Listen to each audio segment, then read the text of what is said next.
Hello' friends, কি খবৰ? আশা কৰিছোঁ সকলো ভালে আছে। মই ৰাতিপুৱা উঠি পদিনা পাত নিব আহিছোঁ। কিয় জানেনে? বইল ঘুগনি বনাইছোঁ, তাতে কোমলীয়া নৰসিংহ পাত পদিনা পাত দি দিলে বৰ ভাল লাগে। আমি প্ৰায় বইল ঘুগনি খাওঁ। মৰমক বিচাৰি আহিছোঁ, সি আহি পেলাই ৱাকাৰখনতহে পঢ়িব পাৰিছে। ইপিনে গছজোপা অলপ কাটিং কৰি দিছোঁ আৰু ইফালে মৰমৰ খানাও এয়া ৰেডি হৈ গ'ল। দেহা কেনেকুৱা পালা?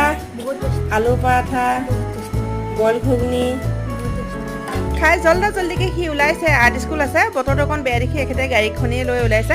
আহোঁতে আকৌ এওঁ ফ্ৰুটছ লৈ আহিছে আৰু ইফালে এয়া কাটি কৰি ৰেডি কৰিও দিছে। খাই লৈয়ে মই আকৌ দুপৰীয়া ভাতৰ কাৰণে যা যোগাৰ কৰিছোঁ। ঢেকীয়া ভাজি মোৰ ফেভৰেট হয়, বনাইছোঁ। মৰমক আহোঁতে চুলিখিনি কটাই আনিছে, বৰ দীঘল হৈছিলে চুলিখিনি। দুপৰীয়া ভাত খাই চিম্পুল চালাড, ঢেকীয়া ভাজি আৰু এয়া চিকেন। মৰমে কৈছে, দিয়া মায়ে মই দেউতাক ভগাই দিওঁ চিকেন। মই বোলো দিয়া, মই তোমাক দিওঁ।